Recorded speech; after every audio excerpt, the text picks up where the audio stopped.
Jisu jenny থেকে সান্ত্বনা দিয়ে রুম থেকে বেরিয়ে যায়। এই মুহূর্তে রুমে একাতে তার মাথাটা কেমন যেন ফাঁকা ফাঁকা লাগছে। নিজের হাতের আংটির দিকে এক ধ্যানে তাকিয়ে আছে সে। পরক্ষণই বলে উঠল, না না, এই বিয়ে আমি কিছুতেই করব না। বিয়েটা করলে জাঙ্কুক ভাই আমাকে শাসন করতে করতেই মেরে ফেলবে।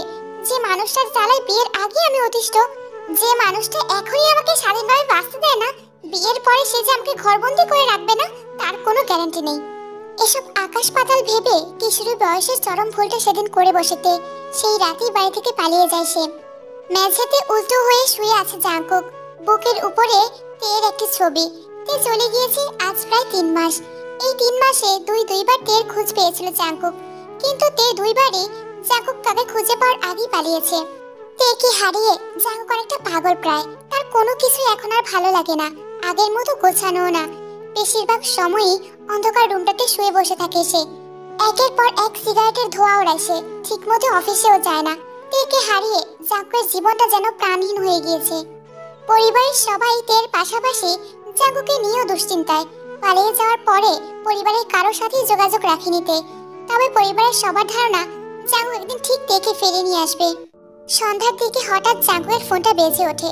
ফোন রিসিভ করতেই অপর পাশের লোকটার কথা শুনে ধরফড়িয়ে উঠে বসে। তারপর লোকটাকে উদ্দেশ্য করে বলে, তোমাদের ফলো করার দরকার নেই, আমি নিজেই আসছি। অনেক কষ্ট দিয়েছিস তে, তুই আমার জান। তোর দেয়া কষ্টগুলোতে এতদিন আমি একাই পড়েছি, এবার আমি তোকেও পুরাবো। এবার দেখবো পালিয়ে কোথায় যাস তুই। আমার বুকে তোকে ফিরতেই হবে, সেটা তোর ইচ্ছাতে কিংবা অনিচ্ছায়। আমার হাত থেকে তোর এত সহজে মুক্তি নেই। আনমনে কথাগুলো বলে ডেভিল হাসি হাসলো জাঙ্কুক। অন্যদিকে তে এখন পার্ট টাইম জব করে, একটা বাসায় সাবলেট হিসেবে ভাড়া থাকে সে। তার ধারণা জাঙ্কুকের মতো শয়তানের সাথে খাঁচায় বন্দি জীবন কাটানোর চেয়ে এই পরিশ্রমের জীবন অনেক ভালো। কিন্তু জাঙ্কুকের লোকদের জন্য বারবার স্থান পরিবর্তন করতে হয়েছে তাকে। সেদিন ইয়ঞ্জনের সাহায্যে বাড়ি থেকে পালাতে পেরেছিল তে। জাঙ্কুক পরবর্তীতে সেটা জানতে পেরে ইয়ঞ্জনকে বাড়ি থেকে বের করে দেয়। এরপর এক কলেজ ফ্রেন্ডের সাহায্যে সিলেটে এসেছে তে। জাঙ্কুকের লোকেরা সেটাও জেনে যায়। সেখান থেকে পালিয়ে এখন সিলেটেরই একটা পাহাড়ি অঞ্চলে থাকে সে। সারাদিনের পরিশ্রমে ক্লান্ত হয়ে ক্যাফে থেকে পাওয়া সাইকেলটা নিয়ে বাসার পথ ধরে এগোচ্ছে তে। হঠাৎ করেই কিছু ছিনতাইকারীরা তার কাঁধের ব্যাগটা নিয়ে যায়। নির্জন রাস্তা হওয়ায় তে আর আগ বাড়ালো না, চুপচাপ বাসায় চলে গেল সে। বাসার ভেতরে ঢুকতেই আসি বলতে ঝটকা খেলো তে। তার ছোট্ট রুমটায় পায়ের ওপর পা তুলে বসে আছে জাঙ্কুক, তার পাশে তের চুরি হয়ে যাওয়া ব্যাগটা। কিন্তু জাঙ্কুকের কেমন যেন অগোছালো লাগছে। চুলগুলো এলোমেলো হয়ে কপালের উপর পড়ে আছে, শুকিয়েও গিয়েছে অনেকটা। চোখ মুখগুলো কেমন যেন ফ্যাকাশে হয়ে আছে, মনে হচ্ছে অনেকদিন ঘুমায় না। জাঙ্কুককে দেখেই তের পেছন করে দরজা খুলতে নেয়, কিন্তু সেই সুযোগটা আর পায় না। জাঙ্কুক সাথে সাথে তাকে এসে আটকে দেয়।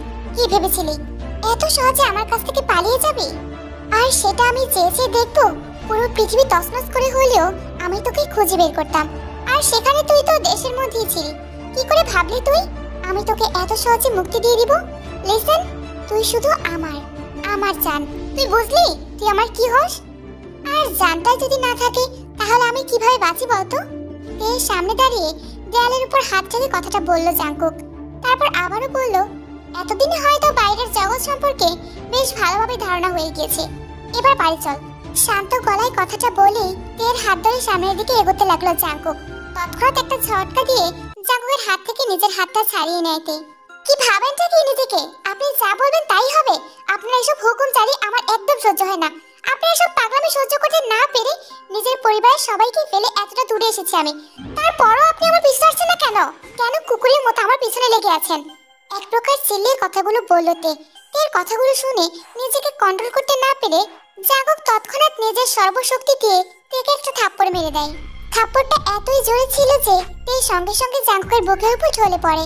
জাঙ্কুক খুব সাবধানে তেকে বুকের মধ্যে নিয়ে তের কপালে একটা চুমু এঁকে দিয়ে বলল, সরি জান। একটু নড়ে চড়ে পিটপিট করে চোখ খুলো তে। এরপর চারদিকটায় চোখ বুলিয়ে উঠতে নিলেই মাথায় প্রচন্ড ব্যথা অনুভব করলো সে। তারপর সে আরেকটু ভালোভাবে খেয়াল করে বুঝলো এটা জাঙ্কুকেরই সেই অ্যাপার্টমেন্টটা।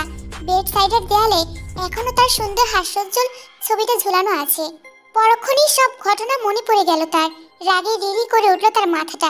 সে আবারও উঠতে নিলেই জাঙ্কুক প্রবেশ করে তার রুমে, হাতে কিছু পেপারস। বাবা, এক থাপ্পড়ে পুরো 5 ঘন্টা অজ্ঞান ছিলেন ম্যাডাম, ভাবা যায়? থাপ্পড়ের কথা শুনেই তেতিয়ে উঠল তে। আপনি আমার এখানে এনেছেন কেন? কি চাই আপনার? শরীরটা শান্ত, নিয়ে নিন, তাও অন্তত আমাকে মুক্তি দিন।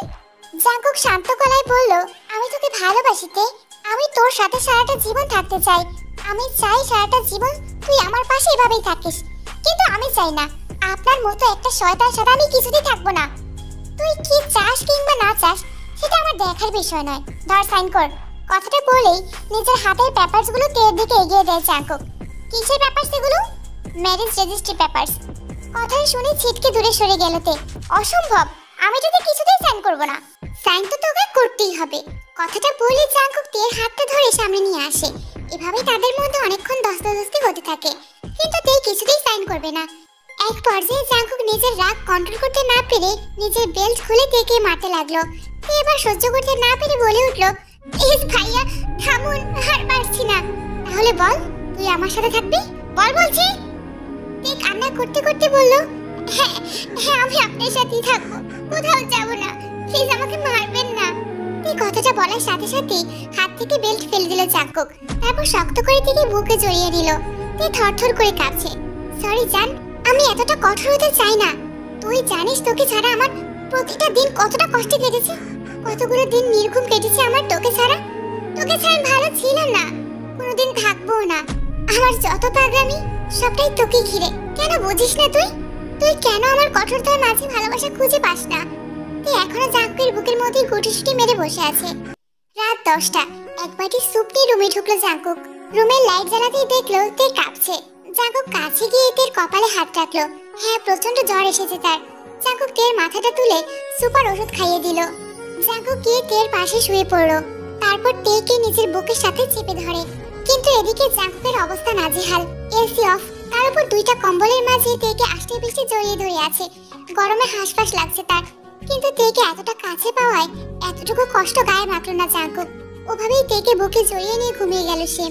সকালে জাঙ্কুক তেকে কোল থেকে নামিয়ে ডাইনিং এ বসিয়ে নিজের হাতে খাইয়ে দিল। তেও বাধ্য মেয়ের মতো খেয়ে নিল। তের সামনে ম্যারেজ রেজিস্ট্রি পেপার, হাতে কলম। না চাইতেও পেপারে সাইন করে দিল তে, কারণ সে জানে এই লোকটার হাত থেকে তার কোনো রকম নিস্তার নেই। তে সাইন করা হয়ে গেলে জাঙ্কুক পেপারসগুলো গোছাতে গোছাতে বলল, আমরা দুজন এখন থেকে এই বাসাতেই থাকবো। আপাতত বাড়ির কারোর সাথে যোগাযোগ করার অনুমতি নেই তোর জন্য, আর না ফোন ইউজ করার। বোর হলে টিভি দেখতে পারিস, বইও আছে। এরপর তের কপাল একটা চুমু দিয়ে কপালে কপাল ঠেকে জাঙ্কুক বলল, হ্যাপি ম্যারিড লাইফ বউ। আমি অফিসে যাব, রেডি হতে হবে। কথাটা বলেই জাঙ্কুক চলে যায়। তে পেছন থেকে বলে ওঠে, এভাবে কতদিন আটকে রাখবেন আমায়? আটকে রাখতে হবে না, তুই নিজ ইচ্ছাতেই থাকবি, তাও আমাকে ভালোবাসে। সেটা কখনই হবে না। তের কথা শুনে জাঙ্কুক হেসে ফেলল। দেখা যাবে। জাঙ্কুক অফিসের জন্য বের হচ্ছে। যাওয়ার আগে তের কপাল একটা ডিপ চুমু দিয়ে বলল, পালানোর ব্যর্থ চেষ্টা করে লাভ নেই জান, বাই। জাঙ্কুক অফিসে যাওয়ার পরে তে যেন হাফ ছেড়ে বাঁচলো, কারণ জাঙ্কুকে তার একদম সহ্য হয় না।